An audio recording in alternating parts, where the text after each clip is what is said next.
Welcome to another edition of On Point, Breeders' Cup News Edition. James, glad to be back with you. You got to test drive Vance for Turf Talk earlier this week. Probably like driving a Cadillac after doing these with me. No, you do a great job of these. We all do, love doing what we do, and no better time of year other than maybe Triple Crown time than the build up to the Breeders' Cup.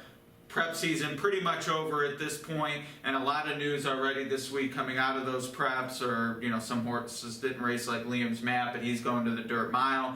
John Gosden saying Golden Horn, you were telling me, bounced out of the Arc Great. He might be here along with the runner-up Flintshire. We'll have a lot to parse over the next few weeks. You talked about Liam's Map being in the dirt mile. Really a huge dynamic change, not only for that race, but also the Classic. Yeah, I mean, Liam's Map was going to be the pace setter in the Classic, and last year I thought was a good example of a horse, Bayern, who generally looks like 9 furlongs was his limit, but he got out on the lead of the Classic, led all the way, essentially stole the race on the front end. And to me, Liam's Map would have had this sort of similar circumstances in both the Whitney and Woodward. There was speed in those fields, and he was just so quick from the gate that he was clear early. And with the Breeders' Cup Classic lacking speed, no speed, but potentially, American Pharaoh or Beholder could wind up showing the way now. Frosted.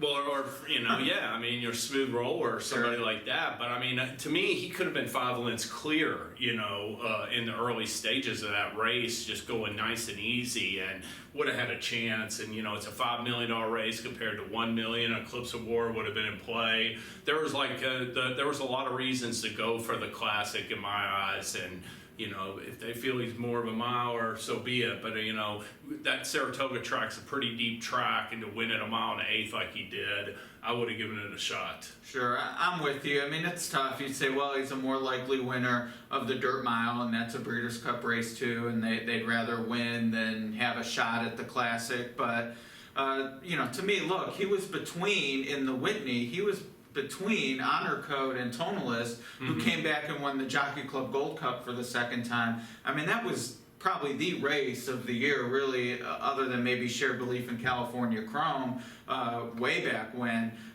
To me, that's no slouch to do what he did and still finish second between those two horses. I don't know. I sort of go to the point some were making about the Breeders' Cup. Is this dirt mile, especially when it's 2 turns, really a world championship race? Probably not. Now, if Todd Pletcher had said, yeah, we're going to skip the Classic and point to the Cigar Mile, we'd all say, oh, he's a 1-turn miler, that makes sense. Plenty of horses have done that in the past.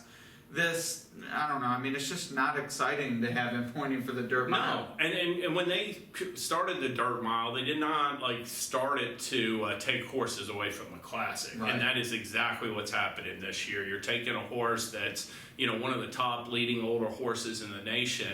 Like I said, he's Grade 1 winner last time impressively at 1 1/8.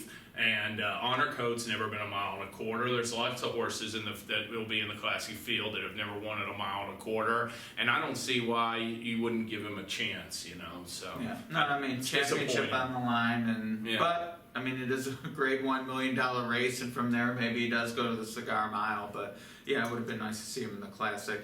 From that point, though, the race probably this year before the Classic, sometimes it's the mile, but I have to think if Golden Horn, the Pizza Man, Flintshire, Big Blue Kitten show up to the turf, that's going to be the one that's right before the Classic, and what a dynamite group that would be. Yeah, I do. I think it will add to Golden Horn's legacy to win the Breeders' Cup Turf. Now, obviously, it's not as important a race for a European like that as the Arc de Triomphe is, but by the same margin, a horse like American Pharaoh didn't have to remain in training after winning the Triple Crown.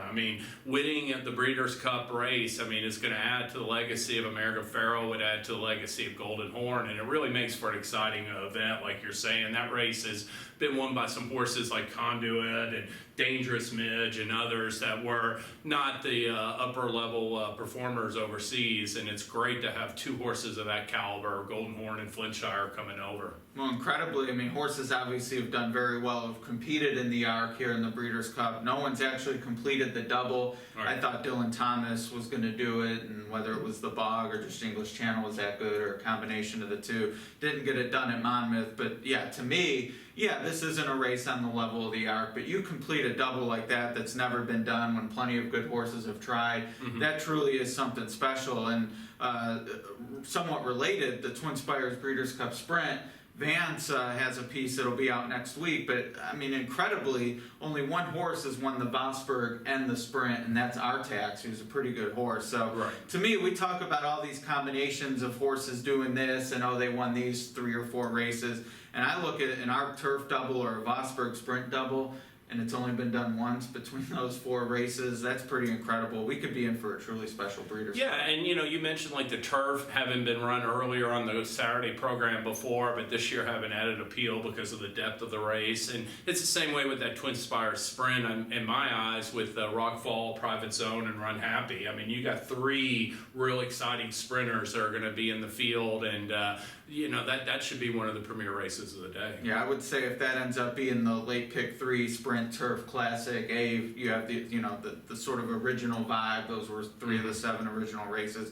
but could be really 3 of the deepest races in succession we've ever seen. Oh, absolutely, yeah. I mean, this year promises to be one of the most memorable Breeders' Cup, because not only do you have like the star appeal, the classic, but like we're talking about a lot of good horses on the undercard as well, or other supporting races. Yeah, absolutely. Well, we'll keep talking about it. We're down to less than 4 weeks until the World Championships here in Lexington, October 30th and 31st. Join us next week. I'm sure we'll have plenty of more news.